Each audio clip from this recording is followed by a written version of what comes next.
Selamat siang.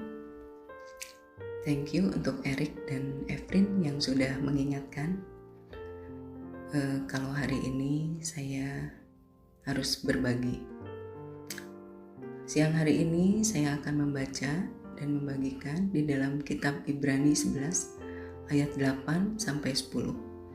Karena iman Abraham taat ketika ia dipanggil untuk berangkat ke negeri yang akan diterimanya menjadi milik pusakanya. Lalu ia berangkat dengan tidak mengetahui tempat yang ia tujui. Karena iman, ia diam di tanah yang dijanjikan itu, seolah-olah di suatu tanah asing, dan di situ ia tinggal di kemah dengan Ishak dan Yakub, yang turut menjadi ahli waris janji yang satu itu. Sebab ia menanti-nantikan kota yang mempunyai dasar yang direncanakan dan dibangun oleh Allah. Ibrani 8 ayat 10. Karena iman Abraham taat. Ketika Abraham dipanggil untuk berangkat ke negeri yang akan diterimanya, Abraham berangkat dengan tidak mengetahui tempat yang ia tujui.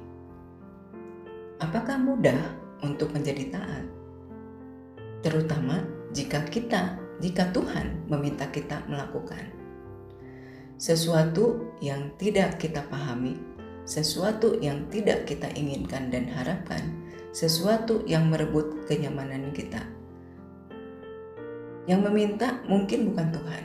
Pada saat kita dalam pekerjaan, ketika atasan kita meminta sesuatu yang tidak kita pahami, sesuatu yang tidak kita inginkan dan harapkan, sesuatu yang merebut kenyamanan kita tidak mudah untuk menjadi taat. Hanya contoh yang dialami oleh saya secara pribadi, baik di dalam pekerjaan, baik ketika saya diberikan tugas oleh atasan atau saya memberikan tugas memindahkan setiap orang di dalam pekerjaan, itu tidak mudah. Contoh ketika saya dipanggil oleh pimpinan sebagai otoritas dan diminta untuk mengerjakan pekerjaan atau dipindah bagian dalam pekerjaan.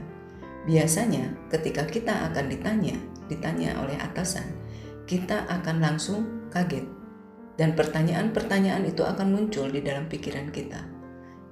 Dan akan ditanyakan, kenapa Pak saya akan dipindahkan? Atau kita akan menjawab, saya tidak bisa ketika kita akan dipindahkan.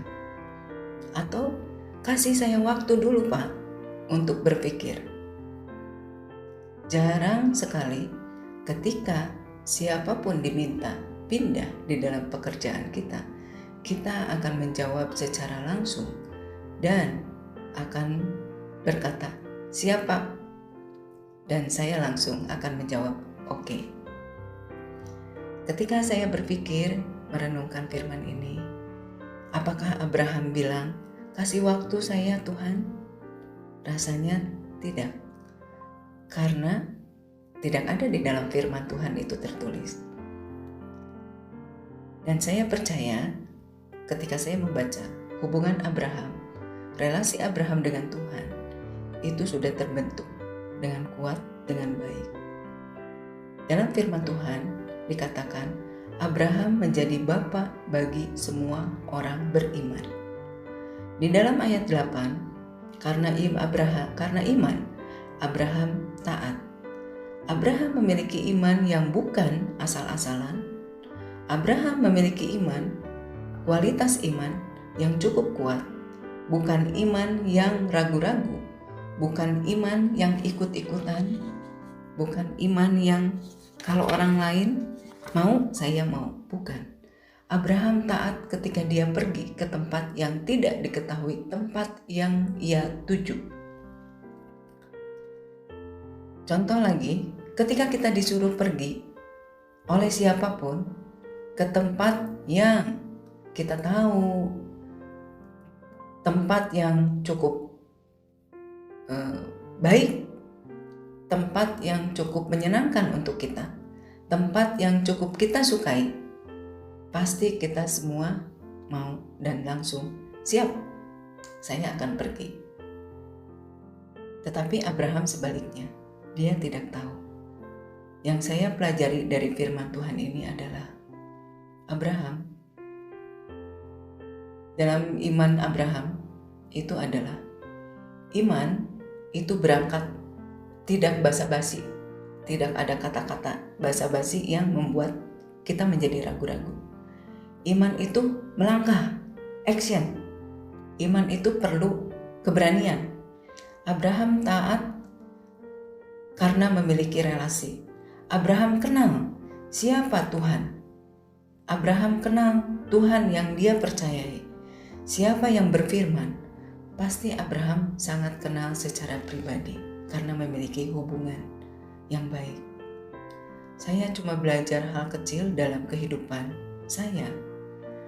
Ketika saya percaya kepada otoritas, kepada orang yang kita percayai, ketika kita percaya kepada siapapun, ketika ada instruksi dari atasan atau siapapun, kita akan bisa melakukan dan mengerjakannya.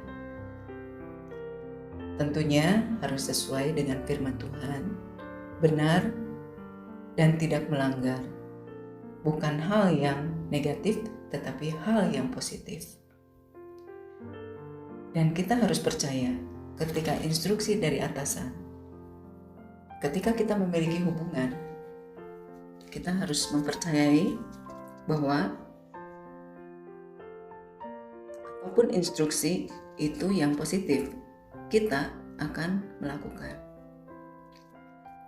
Yang kita akan lakukan dengan percaya karena kita memiliki Roh Kudus. Roh Kudus juga yang akan menunjukkan apa yang akan kita lakukan dan kita kerjakan. Yang kedua, karena iman. Ia diam di tanah yang dijanjikan itu seolah-olah. Kalau ketika sampai di negeri yang dijanjikan, Abraham hanya tinggal di dalam kemah seperti seorang tamu. Kata seolah-olah itu menjadi pertanyaan buat saya. Saya hanya berpikir, iman itu seolah-olah sudah mendapatkan. Ketika saya renungkan ayat 9, karena iman ia di dalam tanah, ia diam di tanah yang dijanjikan itu seolah-olah di suatu tanah asing. Kata seolah-olah itu, Abraham sangat yakin seolah-olah sudah mendapatkan, seolah-olah sudah berhasil. Saat ini kalau kita diubahkan dan percaya kepada Tuhan, itu sebetulnya bentuk iman. Iman yang sudah ditaruh di dalam diri kita lewat Roh Kudus. Ketika kita percaya, ketika kita bisa melangkah, itu adalah iman. Ketika hari ini kita bisa mengerjakan segala sesuatu, itu adalah iman yang sudah ditaruh di dalam diri kita. Ini yang saya bisa membagikan renungan di dalam Ibrani 11 ayat 9 sampai 10. Biarlah firman Tuhan ini yang akan menjadi kekuatan buat kita, dan biarlah kita terus bertumbuh memiliki iman di dalam Tuhan. Mari kita berdoa. Terima kasih Tuhan, karena Engkau telah mengingatkan kami akan pentingnya sebuah ketaatan pada hari ini. Berikan kami keberanian untuk menantikan kehendak-Mu, agar saya dapat melakukan apa yang seharusnya kami kerjakan di dalam kehidupan kami, di dalam kehidupan pekerjaan kami, di dalam kehidupan keluarga kami. Ajar kami memiliki iman seolah-olah kami sudah mendapatkan. Terima kasih Tuhan untuk semua karya yang sudah Engkau berikan. Biarlah iman kami terus bertumbuh di dalam Engkau lewat pekerjaan Roh Kudus di dalam kehidupan kami. Terima kasih, kami serahkan semuanya di dalam nama Tuhan Yesus Kristus. Amin.